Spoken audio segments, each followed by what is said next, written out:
Sid in the morning. The new show, Mischief and More.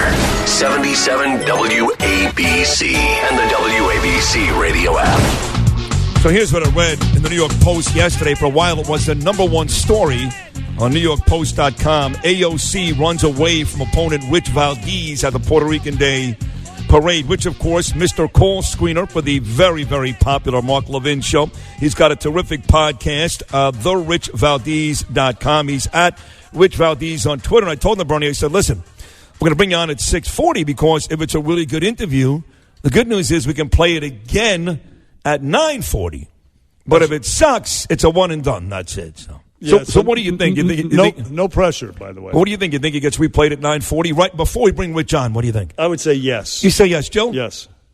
Yes. You say yes, Meanie? Yeah, hell yeah. All right, let's see if Flipper asked me what's the question. All right, let's see if Rich Valdes lives up to the expectations. Here he is. He's going to win the Republican side and beat AOC. It's going to be the shocker of a lifetime. Our good friend Rich. Good morning, Rich. Hey, good morning, Bernie. Good morning, Sid, Jill, Matt. What's going on, guys? What's up, homeboy? How are you, buddy? Ya tu sabes. We're here. We're good. All right, now, so before we get to the actual you and AOC get-together, let's just talk about the parade in general. We watched a lot of it at home. It looked like a spirited, great time. So before you get to the controversy, how'd the parade go down for you yesterday? Yeah, so the whole thing was fantastic, I think. I was there with my daughter. We were supporting, we were invited to march with the Guardian Angels because I really support what Curtis has been doing with, in particular, the tackling of gang violence in the 14th District with MS-13 and Jackson Heights and whatnot. And being that this year was the 40th anniversary of the Guardian Angels, I thought, hey, I accepted the invitation. Thank you so much for inviting me and my family. And it was great to be there. And it was, a lot of people may not know this, but oftentimes, there's a college in New York, Boricua College, and the term Boricua comes from the term Borinquen, which is an indigenous term to the people that inhabited Puerto Rico. And the interesting part of that is the literal translation is loud and proud. So when you say it was a spirited event, that's ideally what part of the culture of being Puerto Rican is all about, is being proud of where you come from. And I think that's where I get my patriotism from, because I'm loud and proud about my country, the United States of America, and I think it's just part of our culture altogether. Rich Valdes, you say that more people see you in the district where she represents than they see her, and she's the congresswoman who represents the district. But doesn't her most effective work take place down in Washington, D.C.? Well, I would think it only takes place in Washington, D.C. if it actually represents the people. So case in point, she comes out of the gates swinging with a massive piece of legislation known as the Green New Deal. Problem is, this legislation falls flat with its Senate counterpart, known as the Green New Deal, with 0 yes votes when they took a vote. And the reason being, this didn't represent the people of the district. The issues there are jobs, and when she had a chance to come out on jobs, she came out on the side of saying no thanks and sabotaged 25,000 jobs that Amazon was thinking of bringing into Queens. So I think her record in that regard is not as strong as it ought to be, and I think the constituents are aware of that. All right, well, listen, now that Bernie brought her up, let's get to it. This is the big story. You do see her at the parade yesterday. This is what we've read. You were being very gentlemanlike. You wanted to walk over and exchange pleasantries despite the political differences, and you're going to run against her. And when given that opportunity, she did not exactly come up big. Give us the exact play-by-play of exactly what happened.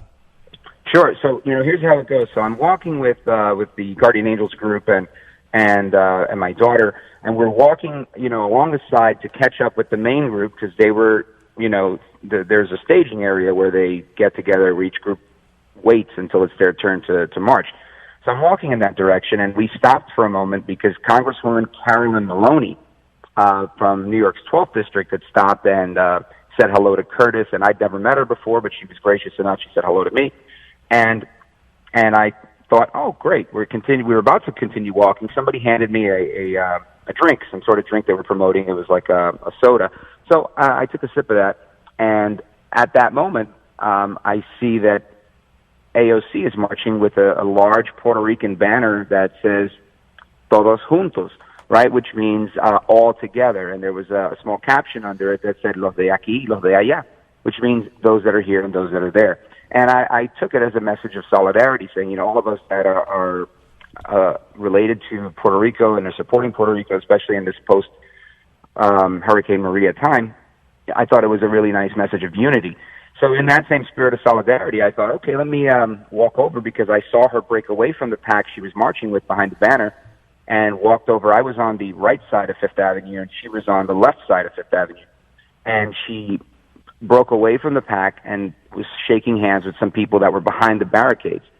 So I said, let me quickly walk over there and do that. So I did. And just to reiterate, you were walking over to be nice. You liked what she had there. You liked the message of solidarity. You had no intention, for example, of fighting with her, talking about politics. You really wanted to kind of be one yesterday. I was going to go over and introduce myself and say, hey, look, we haven't met, and, I just want to meet you, say hello. I love what you're doing with this Todo Junto, because I thought that was really cool. And given the opportunity, I would have said, hey, look, we've reached out to your office several times, and we've tweeted to have an exchange on my podcast, This Is America, which you can find on WABCRadio.com. And she's neglected to respond. But it was in no way I was going to pull out the gauntlet and, and challenge her to a duel or anything like that.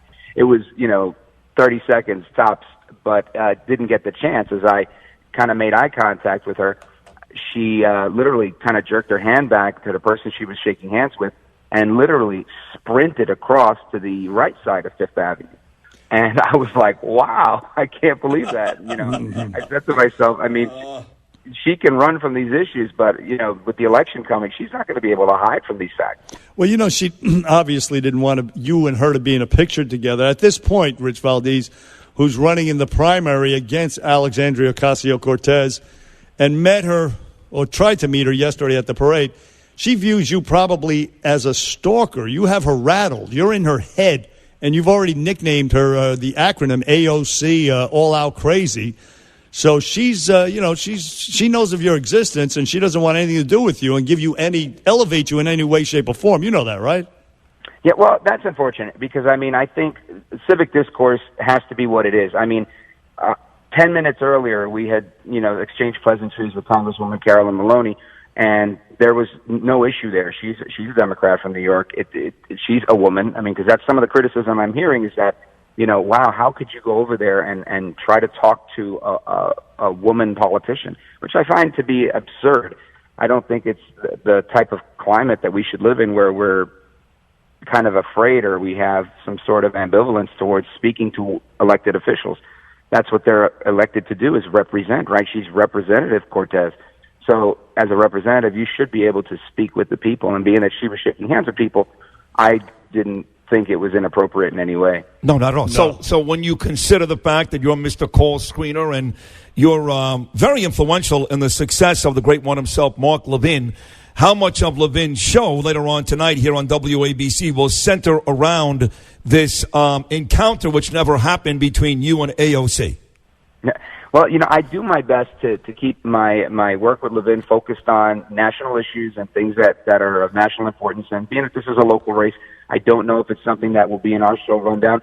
But should he want to discuss it, obviously I'm open to it. Let me rephrase it. Are you hoping, praying to God that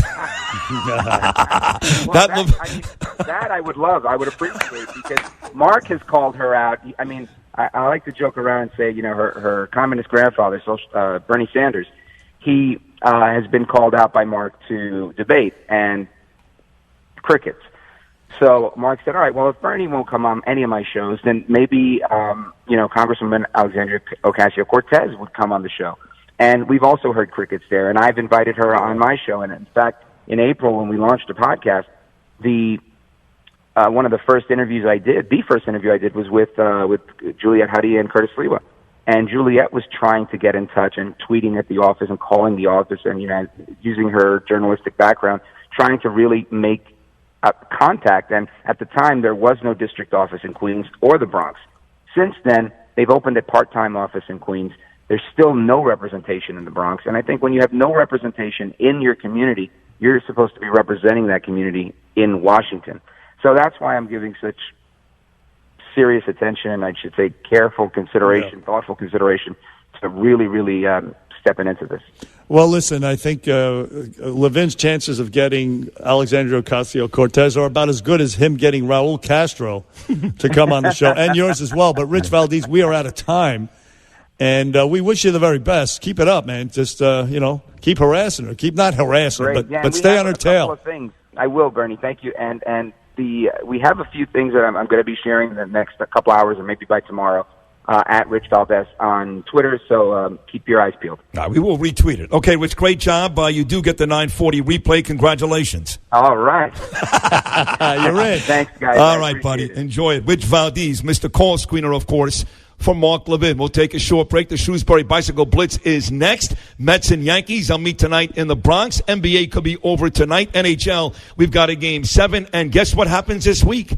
Tiger back at Pebble Beach. All that and more coming your way. Bernie and Sid in the morning, 77 WABC.